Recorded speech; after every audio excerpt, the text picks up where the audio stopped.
Electricity electricity electricity, इस term को सुनते ही आपके दिमाग में इलेक्ट्रिक शॉक या इलेक्ट्रिक स्पार्क आता होगा। अगर आप एक बच्चे हैं या फिर एवेंजर्स के फ़ैन हैं तो आपको अपने सुपर हीरोज़ याद होंगे जो कि कई सारे अमाउंट में इलेक्ट्रिसिटी को झेलने के बाद भी एक नॉर्मल रहा करते थे। लेकिन अगर मैं कहूँ क्या ये असल में पॉसिबल है तो आप कहेंगे नहीं। And if my answer is yes this is possible then you may be shocked. जी हाँ, राजमोहन नैयर को इलेक्ट्रिक मैन ऑफ इंडिया भी कहा जाता है। उनकी body several ampere of current को विदस्टैंड कर सकती है विदाउट हर्टिंग हिम। उनकी बॉडी में इलेक्ट्रिक कंडक्शन और इलेक्ट्रिक रेजिस्टेंस दोनों की ही क्षमता है।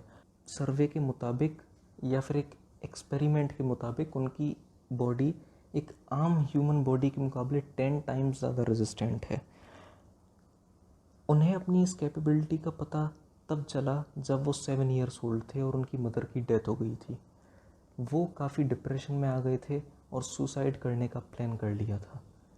वो एक ट्रांसफार्मर पे चढ़ गए थे, लेकिन टू हिज अटर सरप्राइज़ उनकी डेथ नहीं हुई और उन्हें बाद में पता चला कि उनकी बॉडी काफ़ी एम्पियर करंट को झेल सकती है। That's about it.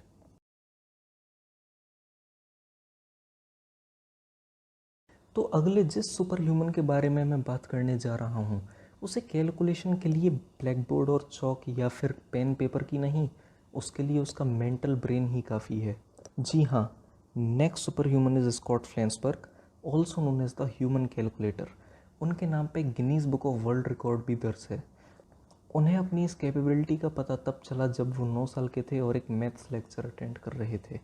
उनके टीचर ने उन्हें क्वेश्चन सॉल्व करने के लिए दिया और क्योंकि वो उस वक्त क्लास में अटेंटिव नहीं थे तो वो conventional right to left method के बजाय left to right method follow कर रहे थे।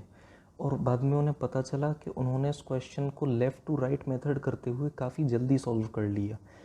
इसके बाद उन्होंने अपने फादर के साथ ग्रोसरी स्टोर में जाना शुरू किया और अपना ग्रोसरी बिल को वो कैलकुलेटर से सॉल्व होने से पहले ही पता कर लेते थे।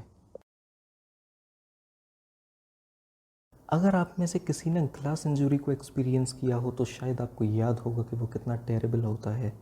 लेकिन अब हम जिस सुपर ह्यूमन की बात करने जा रहे हैं उसने तो इन ब्रोकन ग्लास पीसेस से न जाने कितने कितने खतरनाक स्टंट्स किए हैं। जी हाँ, the pain proof man Jim Stelianos, जिन्होंने many of the shows including live shows पर अपनी इस एबिलिटी का परिचय दिया है। एक लाइव शो में तो उन्होंने ये खतरनाक स्टंट किया था कि ब्रोकन ग्लास पीसेस के ऊपर अपना हेड रख दिया था और उसके ऊपर एक आदमी को खड़ा कर दिया था, but still he felt no pen.